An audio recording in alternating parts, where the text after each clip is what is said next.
Come to my funeral dressed as you would for an autumn walk in the woods.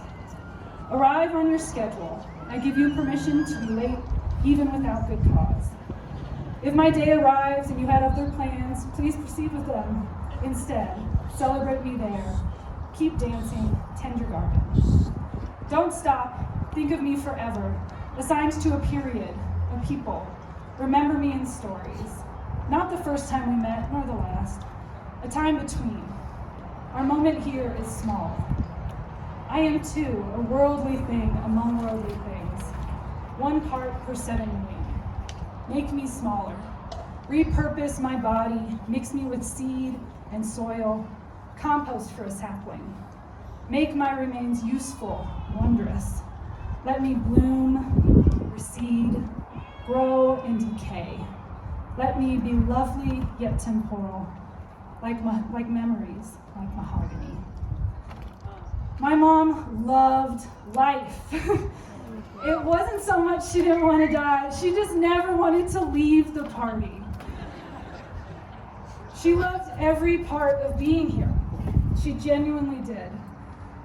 After she died, peacefully at home, in such a blessing, I was able to wash her body, anoint her in oils, brush her with sage and juniper, and say a prayer for each part of her body, thanking it for what it did for her here. As I went, I repeated these blessings.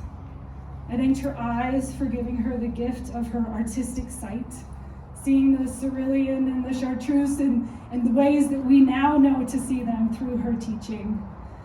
I thanked her ears for allowing her to hear the music and bring it to all of us. I thanked her mouth for the pleasure she derived from a dense chocolate cake and a hearty laugh. I thanked her belly for being the portal for bringing me and my siblings into the world and letting us be her children. And I thanked her feet for carrying her up mountains daily, barefoot in streams, and dancing until she couldn't anymore. She wore that body down to the very end, let me tell you. She never stopped, she never slowed, she just transitioned, as is evidenced by a painting still being in progress when she died. It was never like she was slowing down, just transitioning. And the ultimate tribute to her essence and being, she is now being transformed, renewed in the human recompose process or human composting. She was momentum itself, a living improv exercise of yes and. Anything that came to her, it was yes, and I can do this, or there's a silver lining, there was always something else to be done. So in the ultimate, yes, she is gone, she is dead, she no longer lives inside her body. And that body is now being transformed. She is being reborn. We had the honor of being able to lay with her,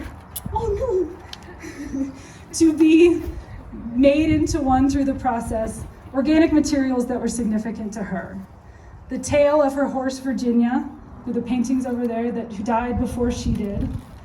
Soil from the farm she grew up on in Missouri. Petals of the flowers that were lovingly brought to our home before and after her death. Sagebrush from the fields she loved to paint in, paintbrushes she liked to paint with, and so much more. She is now of the world she loved so much. She will be renewed, freed from the binds of that body that held her down. She is incorporated into the world to grow, bloom, and change with the seasons that she loved, as a tree, as soil, as flowers. She is where she always belonged, in a way, among the wildflowers. I'll leave you with her favorite Robert Frost poem that encapsulates why she loved fall so much and why she loved being out in nature. She had a love and reverence for the beauty in a changing world. Nature's first green is gold, her hardest hue to hold. Her early leaves a flower, but only so an hour. Then leaf subsides to leaf, so Eden sank to grief. So dawn goes down today, nothing gold can stay. And I share the golden mama. Thank you guys. I'd like to now welcome her sister Kathy here to read a poem she wrote.